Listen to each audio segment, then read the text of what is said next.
Hello and welcome to Concert Pipeline. I'm Steve Jones. Today on the program we have Jim Suhler. He's a guitarist for George Thorogood and the Destroyers.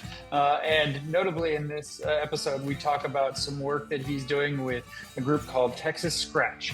It's an album that was recorded back in 2009 and shelved and never really saw the light of day until now. We're going to get into that. But also Jim has so many stories to share, which is great. We go down rabbit holes. We talk about his time with George Thorogood, what he's learned through that, as well as getting to perform with some amazing musicians and meet some of his idols and pay respect as well. So many great stories he has for the program. So we'll get into that in just a moment. Before we do, I should let you know, you should definitely subscribe, follow the podcast on all the socials, subscribe on Spotify or on Apple Podcasts, YouTube, that sort of thing. It really does help. So please take a moment and do that if you can. And tell your friends if you like what you're hearing, seeing, that sort of thing, because it really helps. So it is Thanksgiving week now, which is I guess exciting for a lot of people. It's a time to take a break, a time to slow down and to show some gratitude and spend time with family, whether you want to or not. I will say that this year I have my kids on Thanksgiving, so that's nice to get to spend time with them. So I was going to just have them and make a dinner, but you know what? I said, you know what? I'll invite my mom and sister over for dinner too. And no sooner do I invite my mom over for dinner, actually in the same conversation, she proceeds to tell me, okay, you have to get an 18-pound bird because I want leftovers. Yes, I do want leftovers. And we got to have these green beans with almonds that remind me of my childhood, that are completely miserable, and no one likes them, but they remind me of my childhood. So we have to have those. And we're going to be there at about 9, and I'll help you with the turkey. I'm going to send you a list of things that you need to get from the store, and I'll get a couple of things as well. So I'm going to send you that, and then proceeded. Do you have a turkey pan? Do you have a turkey platter? Do you have a baster? Do you have all of these things? Sort of thing. It's just like, wow, okay, this is what we're doing, right? And so she proceeded like that to make my invitation to her her invitation, really her gathering, and make it kind of exhausting in certain ways. So that's fun. Thanks, Mom. I'm excited to have you over for Thanksgiving. But what would Thanksgiving be like without a little family drama, right? So there's that. But I do want to share kind of some things that I'm grateful for, right, in this Thanksgiving-esque episode, because I do think that Thanksgiving is a good time to just tell people that you appreciate them, that you take a moment to thank them for being a part of your life and their involvement in what they've done for you. I am grateful for those in my life who have been there for me, some close friends who helped get me through some challenging times recently.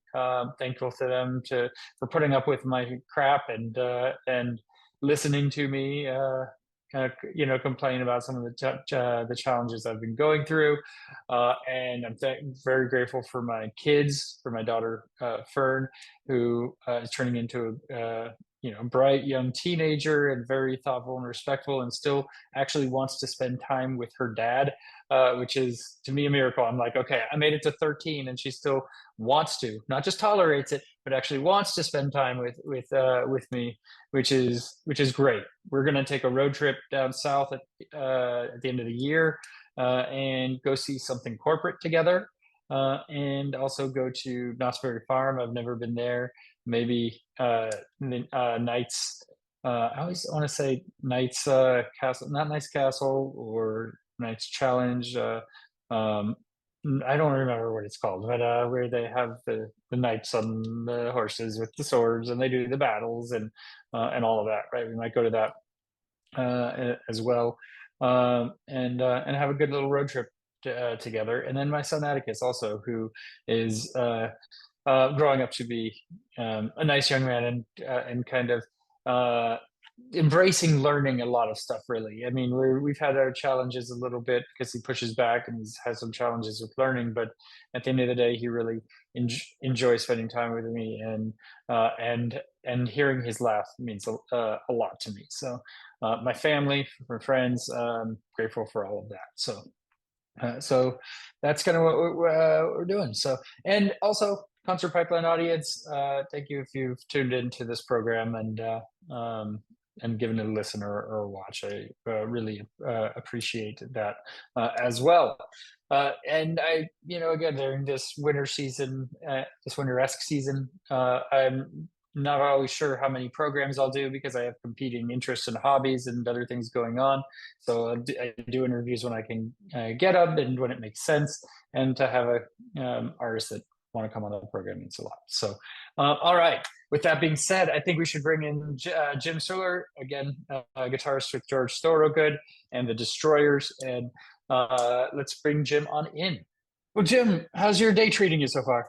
Everything's good. I just finished a tour with George Thorogood and the Destroyers. It's been a busy year. We did a bunch of shows to celebrate the 50th anniversary of the band. I've only been there half the time. It still seems long, but half of 50 years is still a good amount of time, right? So yeah, especially in this line of work, there's you just don't generally have these type of gigs with this kind of tenure. Yeah. And so how far did the tour get you? Where did this tour run? We were in the Northeast, Mid-Atlantic states, Deep South, then ended up in Louisiana, and I came home Sunday to Texas. Yeah. And you're in like the Dallas area of Texas? I am. I'm in Dallas proper. Nice. And do you tour around the Dallas area? I mean, I know you have other projects as well. Do you find you tour around the Dallas area with your other projects?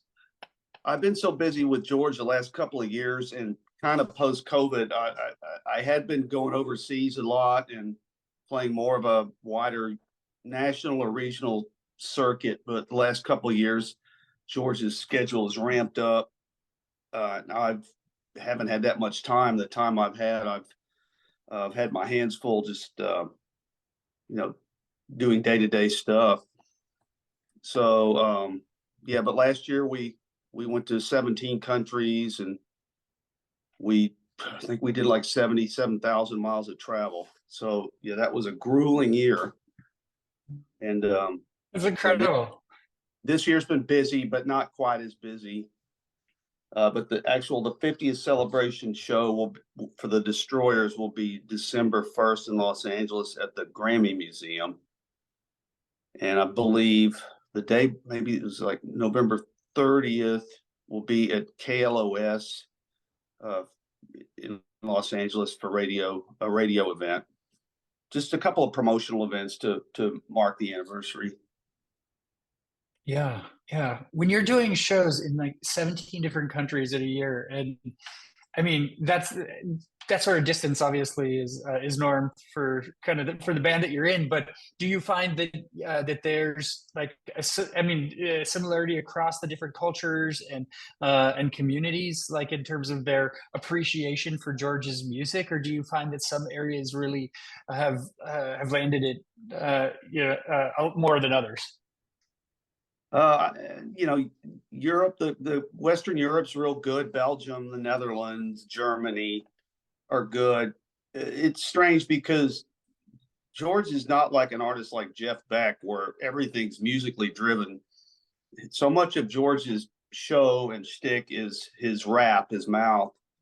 And he speaks English, but more specifically, he speaks American. So a lot of references, a lot of the references and asides and stage patter he has are maybe not all audiences get it, but having said that, people generally react to the same stuff musically everywhere. Yeah. The same Does he way. adapt to those changes and in what people are looking for from him, or is he pretty much stick to his stick? He's Well, I think he adapts, as much as we can. Like if we don't know native language or whatever their customs are. So I mean, we generally just stick to the show. I mean, he may Yeah. take out specific things, but it's pretty much the same. Yeah. I interviewed him about 20 years ago in New York at BB King's Blues Bar and Grill, Okay, I and was there. it Yeah, was a great show. You were there, right? yeah. Uh, uh, I think we like two yeah, or three. and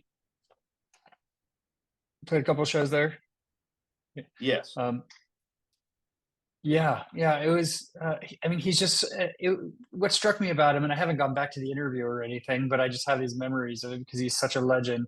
Uh, what struck me, he was just so modest and humble the whole interview, and then toward the end, he told me, and I can like quote it verbatim because I have it printed in my mind. He told me, he's like, Steve, there's one thing I got to tell you. Aside from Tom Jones, I am the greatest live entertainer on the planet. I can play any stage from VB Kings to this stage, sort of thing. And I'm like, it's so incredible. I mean, and I'm sure he has played every stage just about on the planet at this point, right? Yeah, it seems, if not, it seems that way. And I know they did a lot before I showed up. In fact, the first time I ever saw the band was opening for the Rolling Stones in 1981 in New Orleans. I drove down from Dallas with a buddy of mine. I was 20 years old, and that was at the Superdome, which obviously holds like 80,000 people. And Incredible. every show's different, but the show stays the same. It's the same. It's really just the world's biggest bar band. Yeah, yeah. I mean, and everybody, no matter, I'm sure wherever you go, knows. I mean, he's got his hits, but everybody knows those notes, right? From bad to the bone. Like Sure. it's just you're sending it across the world. So Yeah. that's incredible. And so, tell me about that experience for you. And there's so much more for us to talk about. But while we're talking about George, like for you, having seen George as an artist, kind of, and then one day getting to be a part of his band and getting to experience, not just be a part of, but as we said, 25 years or so at this point. I mean, what was that like when you got the call into that you're going to be in his group? Uh, it was exciting. I was, uh, just slogging around, doing the circuit, and he had given me a break several years before, and I went out and did a bunch of shows opening for them. He essentially got me my first record deal. He heard me in a bar in Memphis, Tennessee, and connected me with his producer Terry Manning, who has worked with Led Zeppelin and Aretha Franklin, and I mean everybody. Terry, just check out Terry Manning on Wikipedia for his resume. It's pretty staggering. And to my shock, Terry agreed to work with me and produced a couple of albums for me. And I signed with his label, and then went out and toured with George. And his manager signed me to a management with contract. And, that had kind of run its course by 1999 when I got the call. All this took place in the early 90s. And so I was really glad that the call came, because it's great to step up to the big leagues. Yeah, yeah, and kind of along those lines, aside from George, Johnny Winter was another one who you were a big fan of and was really influential to you growing up. And then you've gotten to play with Johnny. Like, what was that as a fan, kind of getting to have that experience? Well, I've opened probably half dozen shows for Johnny, and he was great. He was, just a huge inspiration to me. The first time I ever heard slide guitar, and it knocked me off my feet. I thought, what is this? It was so exciting. And it was him playing Highway 61 Revisited. And I think I was in my early high school years, and it just floored me. So yeah, to go out and do shows with him, and he was very kind to me and had some really nice stuff to say to me. And we shared some conversations, and it's pretty heavy to me. That's the stuff I treasure as a musician and as a fan, because you're always at first, and to be having those conversations with people that were pivotal in your life is it's really gratifying. Yeah.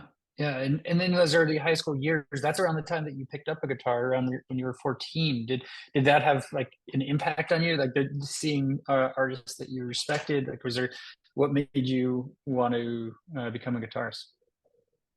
Uh, well, I always loved that. I mean, when I was a kid, it just didn't seem achievable. I mean, I just didn't know how to go about doing it. And then, the Beatles were probably the first thing that turned my head. But then some time passed, and I was just doing normal kid stuff. And then probably junior high,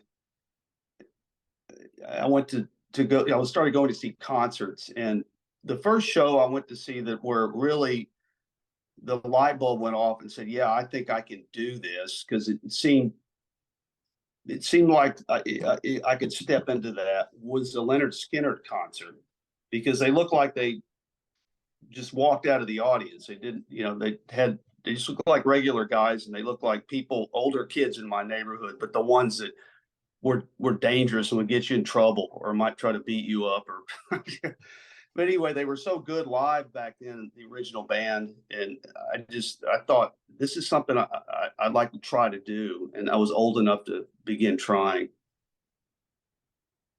Yeah. And were you self-taught, or did you take lessons? How did you become fluent? My parents gave me a few lessons through a college student at SMU, taught me just some basics. I didn't have the discipline to do it. I mean, if it didn't excite me, or I just didn't want to pay attention to it or spend time on it, I had to be excited about it. And that was like listening to the records I liked and trying to figure it out by ear, which is mainly what I did. And then just watching other people in bands or going to concerts, paying attention. Yeah. Were your parents supportive of you playing music and going out to concerts? Were they cool about that sort of thing? Not as much as I would have wanted. Of course, I would have wanted to go to unlimited concerts. In hindsight, it would have been a lot more helpful to me in my current life. But yeah, they let me do some stuff, but it was always like, "Oh, that's fine, son, but you need something to fall back on." Because my dad's brother was a musician, but they just it was probably big band arrangements and that sort of thing, and they didn't do much. They just played some local dates in the Dallas area. This is probably right after World War II, that sort of thing. And he thought it was good, and then obviously the more success I had, the more he got behind it. So yeah, it was Yeah. they Well, oh, go ahead. Sorry. no, I was finished. Yeah. Okay. What was your fallback? I was going to ask. What were you falling back on if not music? There wasn't a fallback, because I No. don't feel like you truly do something unless there isn't a fallback. It's the You got to fear go of in. failure. You got to be hungry, right? The fear of failure is a great motivator. Yeah. Yeah. Did you have those moments of a failure where you're like, I don't know if this is going to work. I don't, maybe I do need to find something else. 20 minutes ago, We figured it out. We worked through it, right?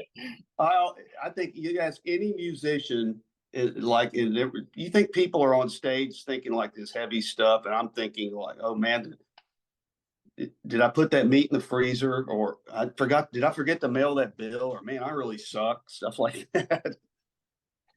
I mean, okay, Yeah. ideally you're in the moment and you're riding the crest of a wave, and that's when it's perfect. But so often it's just mundane stuff when you're on stage that much. Yeah. Yeah. What was your did you have like high school bands that you started touring with or anything? What were your first tours that you started where you got out of your initial area? Uh, Probably like a little over 40 years ago. Yeah, I would have been like 21. Well, I was just in a local band, and we went to places like Wichita Falls, Texas, or Nashville, or Little Rock. Nothing exciting like playing at the Fillmore or anything like that. Yeah. You know, Yeah. Now you're but speaking. roadhouses, people with guns, there's fights and all that stereotypical, stuff. Yeah. Yeah.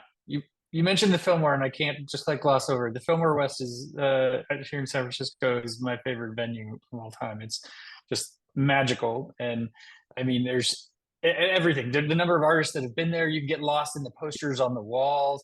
Like, I mean, the poster rooms, like just the energy. And I used to say even in down to the apples that they give you, but they've started cheaping out on the apples. I've been to a couple of shows in the past month there, and they don't use the same red apples that they're notorious for, and that they have used in the 20 plus years I've been going to shows there. It's I don't know who made that decision, but it's a mistake. So what do they use in place of the standard red apple? Oh, just whatever they got at the grocery store. It feels like, I mean, they have like bruises on them and stuff. I mean, they're the greenish ones, like Oh, yeah, Honey have a Crisp. green. They're not even Honey Crisp. No, no. My favorite. Yeah, good choice. Yeah, yeah, exactly. So I don't know. I don't know who to provide that feedback to, but they need to fix Yeah, it. we played there, and that was very heavy to me. And I've never seen so many people throwing joints on stage. That part was cool. George, Yeah, he doesn't smoke, but I do, and of course, I was like grabbing what I could before I left the stage. I love I'll that take that. I'll take that. about California. Yeah, yeah, we're cool with it here. And when was it that you played the Fillmore? We've done it a couple of times. I'm trying to remember the last time I did it. I remember Danielle, Nicole, maybe it was Trampled Underfoot opened for us. And I got up and played I sat in with them. So maybe like 10 years ago. I mean, I could go look. I just Yeah, can't remember. yeah. Oh, I don't know. I don't need Yeah, an exact date, but yeah, I mean, it's it's just such a cool venue. Uh, yeah.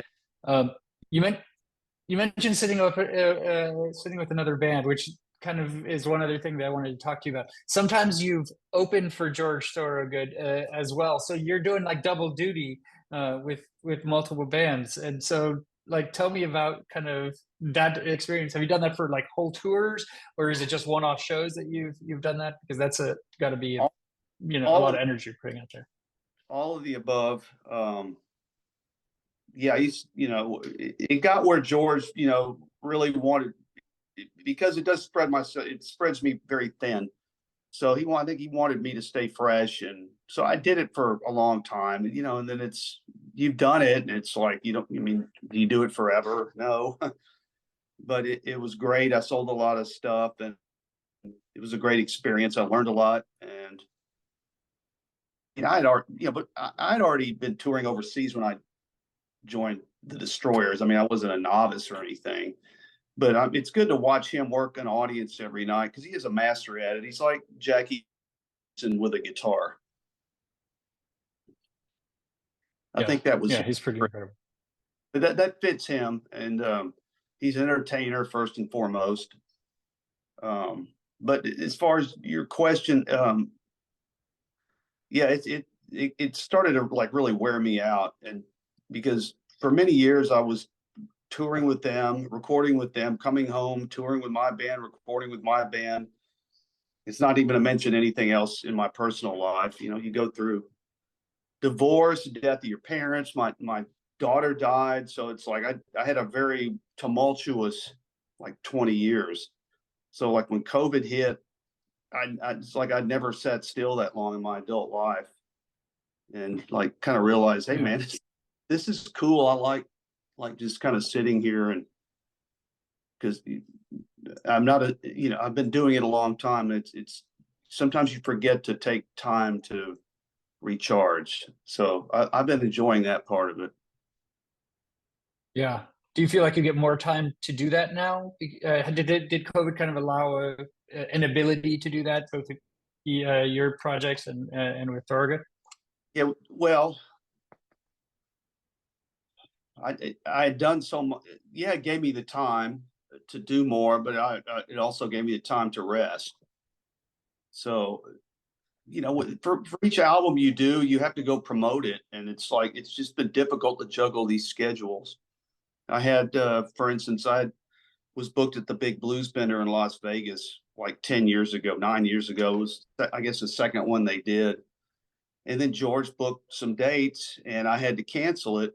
And I've been unable to get rebooked on it because you just look flaky, So Yeah. it's been a challenge in that regard to try to juggle all the touring dates and just booking local dates when I'm home. Then I have to find time to write and work the stuff up, and you get out and bang it around and play it. So it's busy. You have to just hit the brakes sometimes. It's important and it's difficult to do too, especially if you're kind of a workaholic or really enjoy what you're doing and you want to be there and be present in different atmospheres, whether it's different bands or for family or friends or what have you, right? Sure. Yeah. That's well put. Yeah. I want to ask you about a couple of experiences because, I mean, getting to do what you do and all the traveling and performing, you've gotten to work, perform with, and pay your respects to a lot of people. One thing that I saw that I thought was pretty cool is not just kind of showing your gratitude to the living legends, but you went to Bon Scott's grave in Australia. You went to Hendrix's grave. Tell me about those experiences and kind of just getting to kind of be there with those that obviously impact you pretty heavily. Yeah, I've always, I don't know. It's just things I want. When you're in an area like that, it's like how often do I get to Perth, Australia? So I mean, it's as far away as I can. I forgot how it's like 10 or 11,000 miles from Texas. So I'm going to take that opportunity, and it's great in the sense that when I was touring there, a lot of the crew were older guys, I mean, guys probably in their late 60s, early 70s, amazingly. And many of them had known Bon Scott. So I would get a lot of stories about him from people that knew him or worked with him. In fact, one of those people took me to his grave. Actually, I think his remains have been moved somewhere because they were disturbed, but it's a memorial at this point, buried there. We played in Fremantle, which is a suburb of Perth, and he's buried in the Fremantle Cemetery. But we played in a prison. It was a prison. It had closed in the 90s and had been refashioned for concerts and stuff like that. You would actually play in the exercise yard. It was a pretty chilling place. They had a gallows. There was no plumbing, no heating, no air conditioning. You had a slop bucket and lights out. I guess you blew out a candle. But he had actually done time there as a teenager for, I think, canoodling with some teenage girl when he was, I don't know, he was probably 16 and she was 16, and he got in trouble. He was in there for, I think, 6 months. And Wow. his family credited that for him getting more focused on his music, because he was so wild. If you know anything about him, yeah, and I'd gotten to see those guys twice with him, and they were great. I mean, it's just bands like that really shake you up, and it just they loomed larger with each passing year. How glad I am to have seen stuff like that really was so. It just put me on my path. Yeah, yeah. And you got to perform with the Brian Johnson era AC/DC as well. I saw a picture of you and him. Like, how was that experience? Oh man, I could have retired right then. I was so happy. Those guys were, I loved those guys so much in my high school years and early 20s. We opened for them 2 stadium shows in Europe in 2002. And they say, don't meet your heroes because they might be jerks. Well, these guys they were the nicest guys of almost any band I've ever met, not to mention any major band. I'm just like, can I get you this? How are you? I mean, funny, engaging. Here's my phone number. If you're near us, you know, that sort of thing. They were just great, and they loved George, and it was, you know, it was a dream come true. Yeah. I think it's okay to meet your heroes. I got mine right here. You're one of them, Dave Grohl, and he's one of the most down to earth, nicest guys ever, too. Yeah, and Yeah, my bass player met him, I think at the Whiskey or the Roxy on Sunset last year, and bought him a Jameson's. He wasn't even going to drink, and I think my bass player was so charming, he convinced him to have a drink.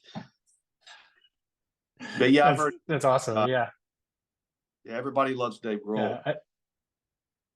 Yeah, I've met him twice. One was like '06, and then that I got a picture with him backstage, and the picture didn't come out, and so it was on one of the, No, like a crappy camera. You didn't have smartphones back then, and to be able to check this stuff or anything, and it didn't come. So it was always this thing. It just sucked. And then I met him when he came to the Bay Area again to show his Sound City Studios documentary, and saw him outside before the Q&A before the documentary was shown.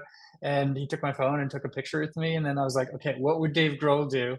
And so I sent the picture to my mom, had her go to CVS, print an 8x10, and then afterwards, I was the first one to ask a question in the Q&A and got him to sign the picture. And he's like, "Wasn't this like an hour ago?" And I'm like, "Yeah, that's what he did." So I'm sure he fired your.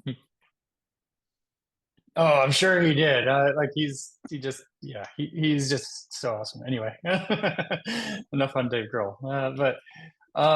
So let's talk about Texas Scratch a little bit. Okay, so this album, got a chance to listen to it.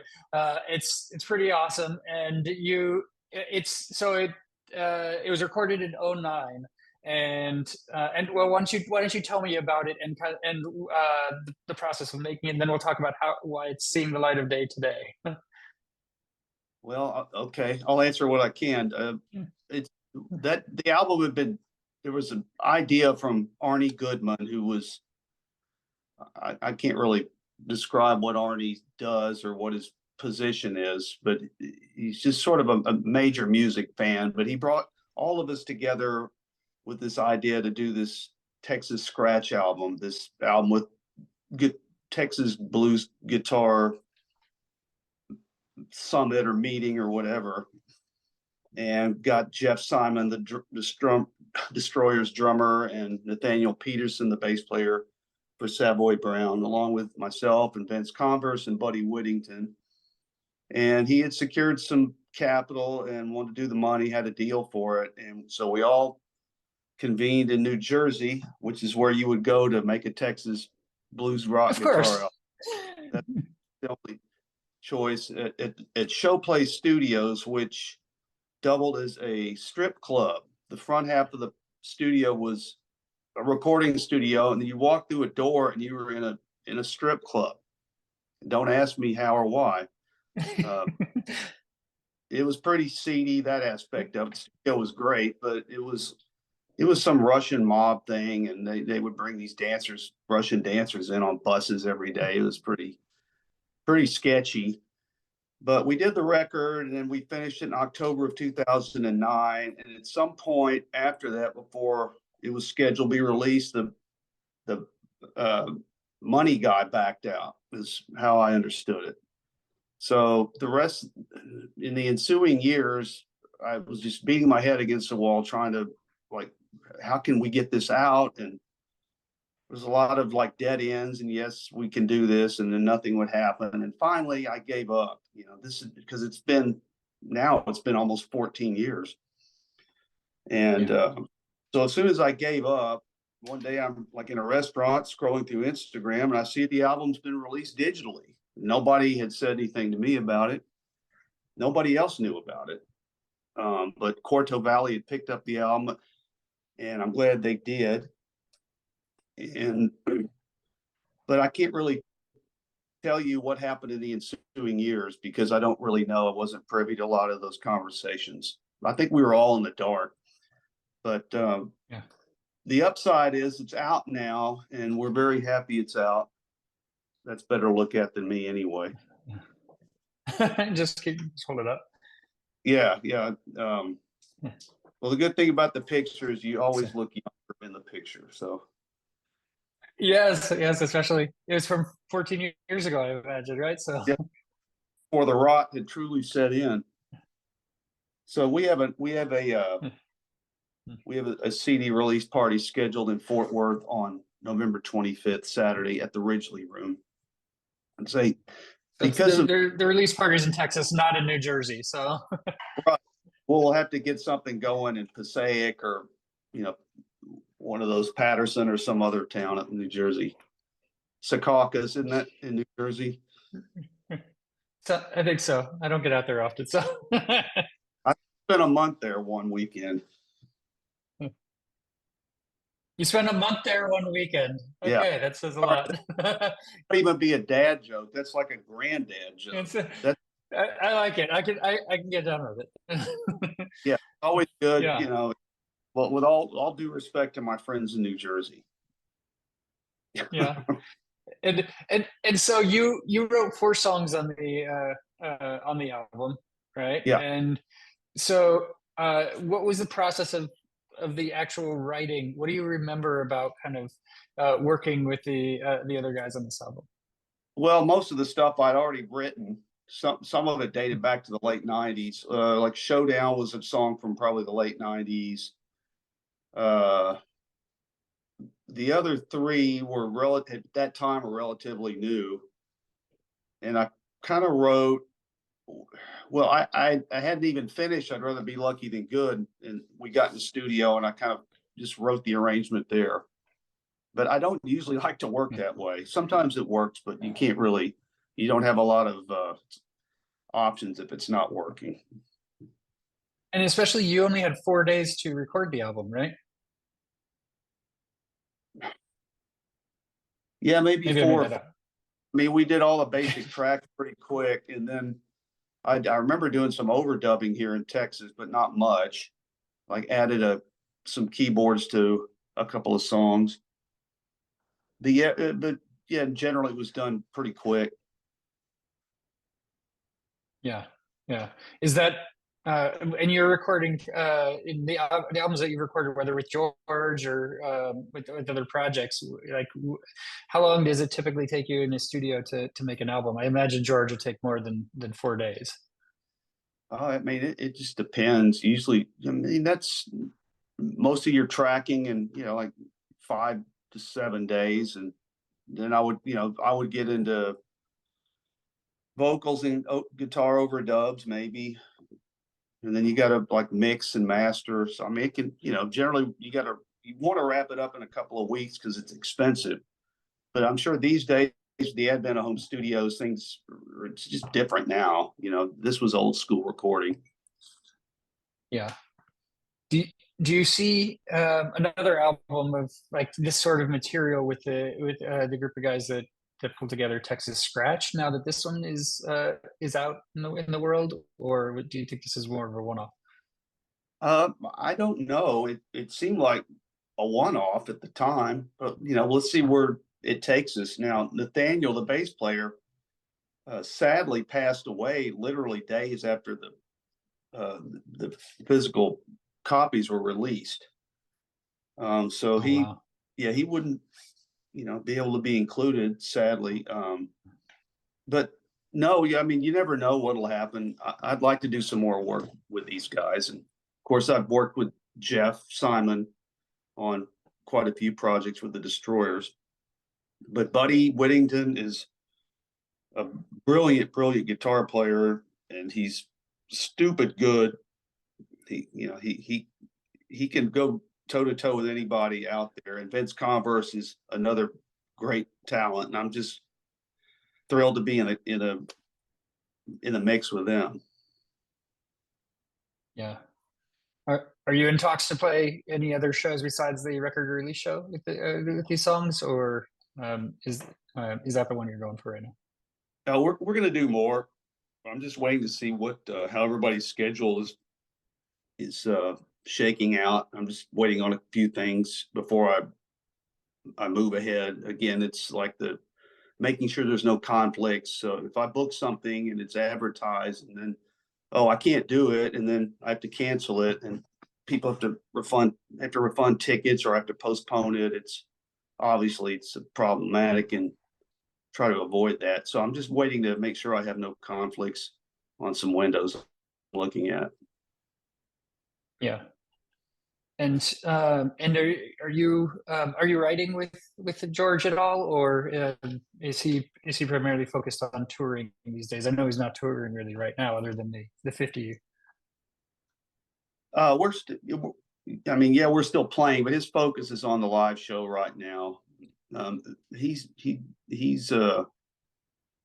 we may do a single or something at some point, but I don't really know what's in the pipeline. I haven't heard much about that, but there could be something going on I'm not aware of yet too.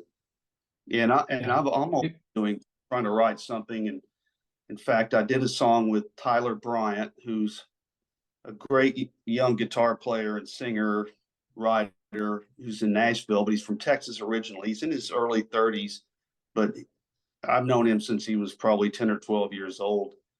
But now he's out opening for AC/DC and Guns N' Roses and Aerosmith and ZZ Top, and he was opening for Jeff Beck. And he's a great talent. He's got a band called The Shakedown, and he's married to Rebecca from Larkin Poe. I don't know if you're familiar with them. Yep, I've heard of them. Yeah, she's great, and Tyler's great. But anyway, I recorded a single with him, or actually one song. We're going to do something else and put out a 7-inch vinyl. We wrote and did something late last year, and we've got some irons in the fire. And yeah, there's always stuff that I'm looking at. But again, I'm trying to keep a manageable schedule and keep my sanity. Yeah. A couple more things I wanted to ask you before we kind of wind down here. Billy Gibbons married you and your ex-wife. Were you really good friends with him? Did you meet him through George? How did that come about? Billy Hale was his guitar tech, who was also working for George, I guess, when ZZ was not touring. And I was engaged, and I knew Billy had done that. And I jokingly said to Billy Hale, yeah, it'd be great if Gibbons would officiate the wedding for me and my wife. And I meant it as a joke, but he went and asked Billy. Billy said yes. And that was like, yeah, that's a trip, because like growing up in Texas in the 70s, they were as big as any band then, like even your Led Zeppelins or your Rolling Stones to us. I mean, they could sell as many tickets as those bands in Texas. And this is before Eliminator and the spinning guitars and the beards. They were just, a boogie band. Yeah. So yeah, that was a trip, because I mean, I've got some stories I can't tell you on camera. I mean, nothing's bad, nothing horrible, but just some colorful stuff. And Billy's great. He's wonderful. He's brilliant. He's Salvador Dali of the blues, and got nothing but love and respect for him. But yeah, that whole event was a trip, and he took it very seriously. It wasn't a joke or anything. It's Did he just write too his bad. speech? Did he write a speech? He didn't write a speech per se, but he said a very few words before he recited our vows. But it was something he took seriously. I mean, it wasn't, we were all serious about it, even though it was just kind of I don't know what to call it. It was a surprise of something different. It was different, but it wasn't a joke to us or to him. Yeah, of course. And one of your, I forget where I saw it, but one of your things that people don't know about you, I think maybe it was on George's site. You met two U.S. presidents in one day. Tell me that story. It was 1976. Jimmy Carter and Gerald Ford were campaigning in Dallas. And I think we went and saw Gerald Ford first. He was appearing at North Park Mall. Are you there? Yeah. He was appearing. He did a speech at North Park Mall in front of Melody Shop, which was like the guitar shop at the mall. They had sheet music and albums and stuff back when you could find that stuff, musical instruments in a mall. So the Secret Service, I was in the store before I was going to watch his speech with my parents. And then I was in like a back of the store in a little nook looking at a guitar, and Secret Service had already combed the store to get everybody out, and they missed me. So when I came out, I walked out right as the mayor and all the dignitaries were being led into this roped area right in front of the podium. So I just got in with them and stood there as Gerald Ford announced he was at North Mall, which in fact we were at North Park Mall, and everybody groaned and laughed because he was famous for his gap. But then he walked down the line, and I shook his hand and got on the TV news. And so after that, we drove to SMU, the college where Jimmy Carter was giving his speech. And after the speech, I shook his hand outside and spoke to him. So that's awesome. So it wasn't even in one setting. It was just two completely different settings. Yeah. The 76 campaign. Yeah. Well, that's really cool, huh? It's pretty. It gets cool. Like I said, these things get more cool with each passing year as I get older. Like just celebrity connection meetings and stuff. There's some funny ones. Just funny. What's a funny one? Give me a funny one. I went and saw the Ramones. I was real into like heavy guitar and boogie and blues, but I love the Ramones. I loved that energy. It was like, and that's what I liked about AC/DC. It was almost like a cartoon. It was like, because it was really loud and powerful, but it had a sense of humor. Now, that's real important. So they played in Dallas, and me and my friends followed their bus back to their hotel, which was a Howard Johnson, which you don't even see anymore. And Joey and Johnny got off the bus, and Johnny was fighting with his girlfriend. So I marched over with a pen and my ticket stub and asked, right in the middle of his argument, asked him to sign it. And he stopped arguing. He looked at me, he signed the ticket stub, handed it back to me, and then turned around and started yelling at his girlfriend again. Almost didn't miss a beat, huh? No, and then we walked over. Joey was really fucked up. He was lit, totally wasted. Got off the bus, he could barely stand. And I asked him, would you sign my stuff? And he said, yeah. And he goes, nice pen. And he leans on the bus door, which is still open, to sign it, and the door shuts, and he falls down because he's so wasted. So we helped him up, and they staggered into the hotel. He was loaded. Johnny wasn't, but yeah, that stuff's pretty funny. Somewhere the stub still exists here in the house. Yeah. And do you have memorabilia you've collected that's really valuable to you, like from some of these experiences? I had I hope I still have this. I haven't seen it in years, but in 1978, when Van Halen came to town on their first tour, they were still like an opening band. They did an in-store at the local record store, and everybody goes down there, and it was the days when you pre-Sharpie, you signed an album with like a white wax pencil. So I just got my issue of Guitar Player magazine in the mail, which was like the Bible for guitar players at that time.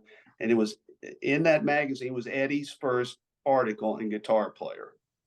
So I took that down to the in-store for him to sign, and there's hundreds of people holding albums up. So I held that magazine up, and he grabbed it. He grabbed my arm and pulled me in and said, when did this come out?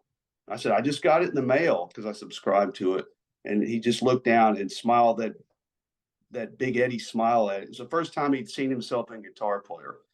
And then he signed it and handed it back to me. And hopefully it's still in the attic in a box. I really should take Got your old address on it and everything, right? Yeah, that was a trip. Yeah. And then they completely blew away Black Sabbath. I've never seen an opening band blow away a headliner to that extent, except maybe AC/DC mopping up the stage with Poor Journey. Yeah. Yeah, I mean, when you do this for so long, right? Like some of that memorabilia, you collect so much backstage passes, any of the stuff that's really cool to have. You get so much of it that it's like, this is something special. But but you have to keep it in totes or something because you have so much of it, right? Like, Yeah. I mean, it's hard to keep it organized. I'm sure. I know, and for me, even as a fan, and have been going to concerts for so long and covering concerts and everything, like I don't have any great organization over that stuff. Oh, I'm terrible. I mean, Hmm. all I'm gonna say is I'm glad this is not like facing like where I'll keep all my guitars and amps and stuff in the other room. You don't want to Yeah, see it. yeah, yeah. Uh, I will say, George signed my most prized possession though, which actually I'll show it to you if you have a second. Yeah. It's right here. It's in a closet. I do know where that is. Um, but it's I think this is the wrong one. I got two, but um, but when I used to do this and interview bands on tour a lot, I mean, like in person a lot more. I mean, now it's kind of switched to Zoom, mostly. I still cover concerts and stuff, but anyway, I used to take this around and get all the bands I interviewed to sign it, and No, so like this this is for me like a piece of music history, and it's my music history. You know, I'm not far enough back, but it says Concert Pipeline, which used to do as a TV show and then have this as the background and everything. Um, and so, yeah, I got Ted Nugent on here. I got George. I got, some other legends and a lot of bands that were really influential to me kind of growing up. I don't know where George's is, but I know it's on here. So, yeah. uh, but I'm trying to remember. I probably would be able to find it if I had it in a You've got minute. a lot. But yeah, yeah, a lot of artists on there. So, and I like I have nowhere to display that or anything. I don't.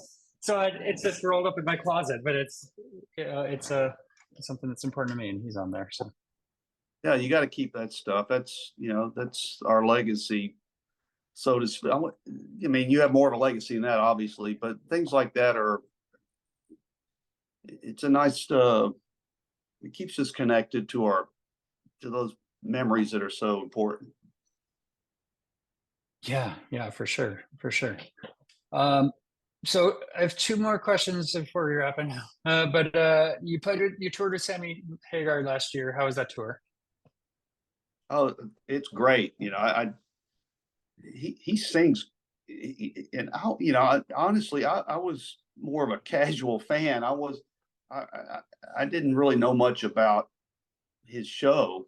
For some reason, I'd never seen it, or I guess I did, but I was 18, and who knows what I was putting into my body that day, so I don't remember the show.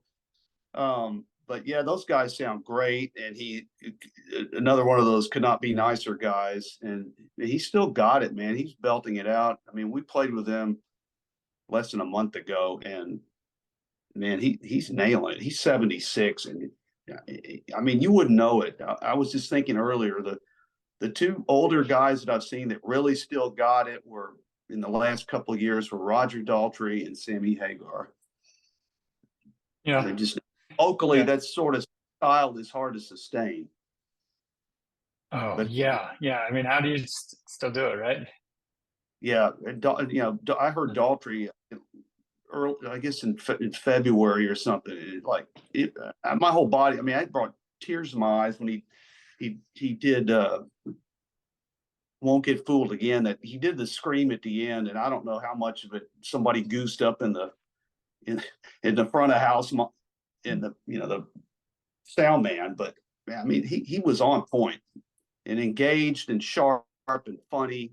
Was happy to be there. Definitely not mailing it in. No, for sure. Yeah, I've seen him live a handful of times, and I've never interviewed him, but I've met him a couple of times, and I got this he has book signings he's done and stuff, and I got a picture with him and my daughter when she was 4, and I was like holding my daughter up, and like her underwear is showing in the picture, and he's got this goofy smile, like I'm just like not a great picture, but it's special to me because his music's so amazing and he's such a great performer.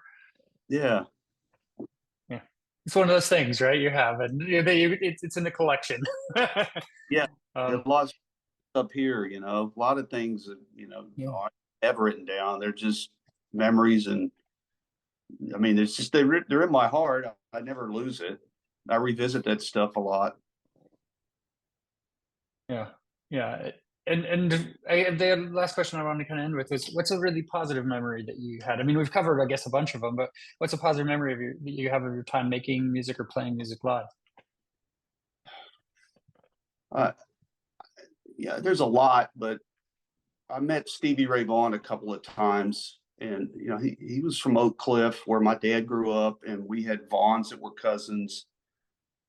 Uh, but my dad was a jeweler, and he had a jewelry store in Dallas called Lakewood Jewelers. And in 1989, I was walking out of the store one day and walked past the counter, and my dad was helping somebody. I didn't even look to see who it was. And I got to the door, and my dad called me back, said, "Somebody here you'd probably want to meet." And it was Stevie Ray Vaughan. He was living in Dallas at that time. He had gotten clean. It was a year before his death. He had this beautiful antique watch that needed to be repaired, so he left it there. So then my dad starts asking him about family, because we had cousins that were Vaughns and even a Jim Vaughn. And sadly to me, are you there? Sorry, my battery's going dead. But sadly to me, we weren't related. But then my dad said, "Do you have any advice for my son?" It really embarrassed me at the time, but now I'm glad he said it. And Stevie said, "Yeah, keep it clean," because he was in recovery at that time, and that was the most important thing he could convey to me. It is as badass as he was a guitar player and performer. I think the greatest part of his legacy is his recovery and his inspiration to others. He was truly a special person. But let me finish the watch story. He never came back to get the Yeah. watch, but following year he played at a local shed 2 months before he died, and I took his watch back to him and gave it to him, and he was kind of amused by that. He said thanks, but when he walked up with Tommy Shannon, he had a glow, an aura, and I don't buy that. I'm not big in that sort of thing, but it was real. I saw it. It was tangible. He had an energy that was palpable, and I never fails. If I tell that story, I get a chill, and I just got one. So God bless Stevie Ray Yeah. Vaughan. Yes. Yes. And I love that story. And I He's read that one of story us. somewhere too. Yeah. He was from Yeah. Dallas, and he was one of us, and we were all so proud, and he was such a terror on the guitar. He was so fierce, but he was such a gentle person. Rory Gallagher was like that too, from all accounts, who I never met. But yeah, the guys like that are, those are people that I would aspire to be like. I mean, I'll never sound like them, but they display how to conduct yourself to me. Yeah. Yeah, for sure. And it's great that you took that advice and you ran with it, and it's had such an impact on you. And over, I mean, probably led your way over all the years also. So, I mean, it's incredible. Thank you. I'm sorry, I'm plugging my Yeah. phone in. It's all dead. You're good. We're like, we're like, you're just going to disappear and we're going to not be able to say goodbye. Well, Yes. anyway, well, thank you so much, Steve, and I hope you got everything you needed. And I'll be a little more savvy about my next Zoom call. Thanks for your patience. Thank you. Of course. Happy to share the tips and Texas scratches. And here, hold it up. I'll get a picture of it too. There we go. I like it. Yes, that's the album. It's out now. Much long-awaited Texas Scratch, and then George, catch you with George and any size venue near you, right? That's right. I remember we played at Royal Albert Hall in London, and then the tour ended, and I came home and I played at the Hole in the Wall on Harry Hines Boulevard in Dallas. Those sort of things keep your feet on the ground. Keeps things in perspective, right? Like Sure. you're like not going to get too big for your britches or whatever they say. I hope. No, I mean, there's always somebody that's going to cut that'll knock you down if you do. So it's always good to try to stay humble. Yeah. Well, Jim, I appreciate you taking the time and sharing your stories, and I really enjoyed this hour. It was a lot of fun, and I just get sucked into them, and it's just so great to just kind of be a fly on the wall for all of the experiences. It's so cool. So thank you so much. Well, sure. I'm happy to do it. If you ever need to talk to me again, be glad to do it, Steve. Thank you. That was my interview with Jim Suhler here on Concert Pipeline, and that takes us to the final segment on the program, the music.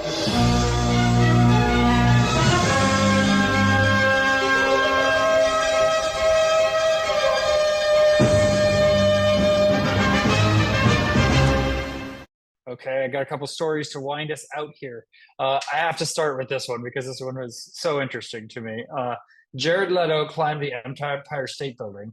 Actually, I think did he climb it or did he rappel off it? I'm trying to remember. But he's known for going to great lengths to win an Oscar, and now he's going to great heights to promote his band's next tour. He's become the first person to legally scale the 102-story Empire State Building. He's 51 years old, and he was in a bright orange jumpsuit, used a rope and harness, and I guess this has something to do with the world tour for his band 30 Seconds to Mars.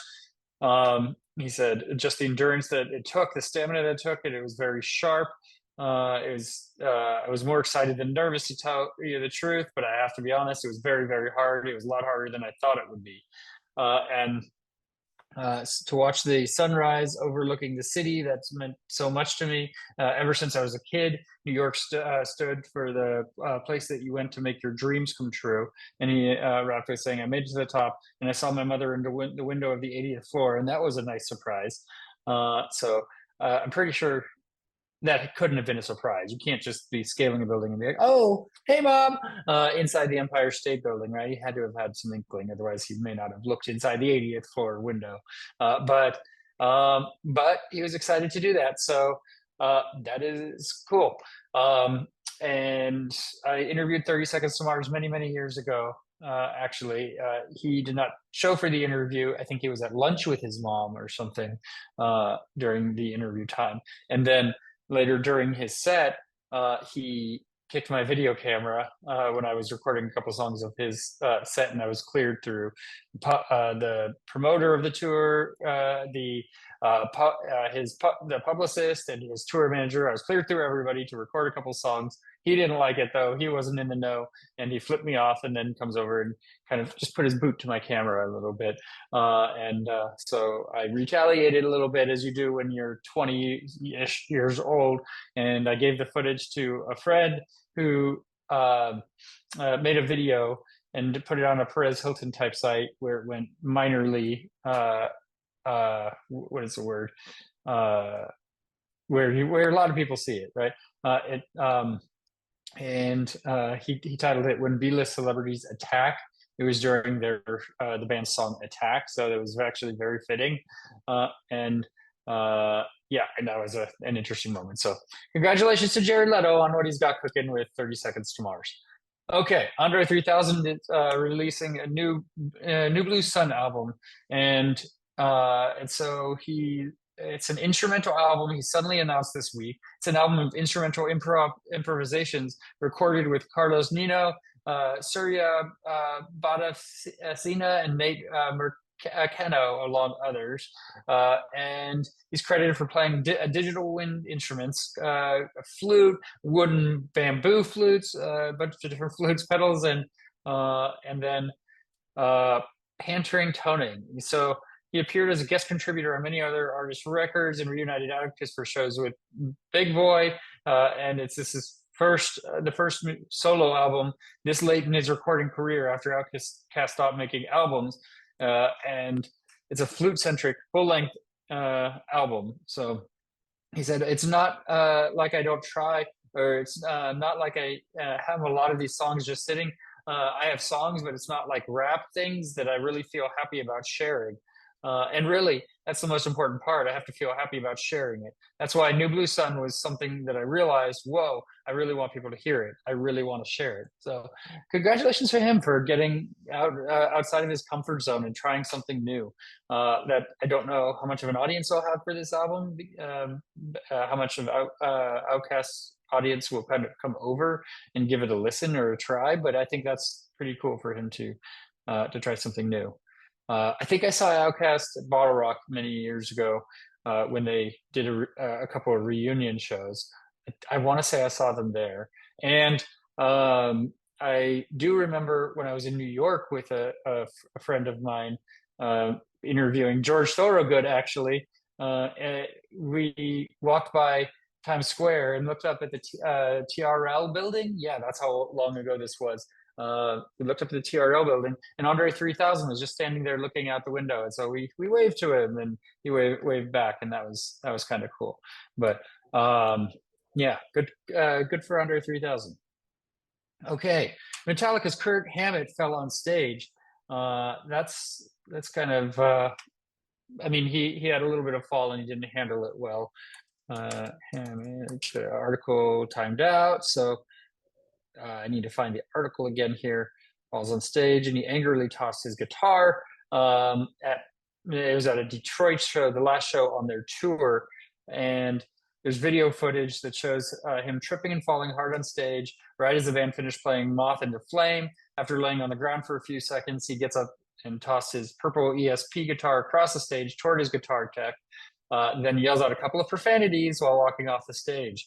He was able to quickly recover mentally and physically, returning to the stage to play the next song, Fight Fire with Fire, and finish out the rest of the set. But he was obviously embarrassed. And when you're up to the age of Metallica and other bands like these, you're going to have some falls here and there. But the fact that you're still getting out and doing it, you're still playing music live and to arenas or stadiums full of people is a true testament. But just try and keep your cool, man. It's not the end of the world. It's okay. We're all human. Accidents happen, and you don't need to throw your guitar. I mean, you're a legendary guitarist. Take care of your shit, right? So that's too bad, but hopefully he's okay now.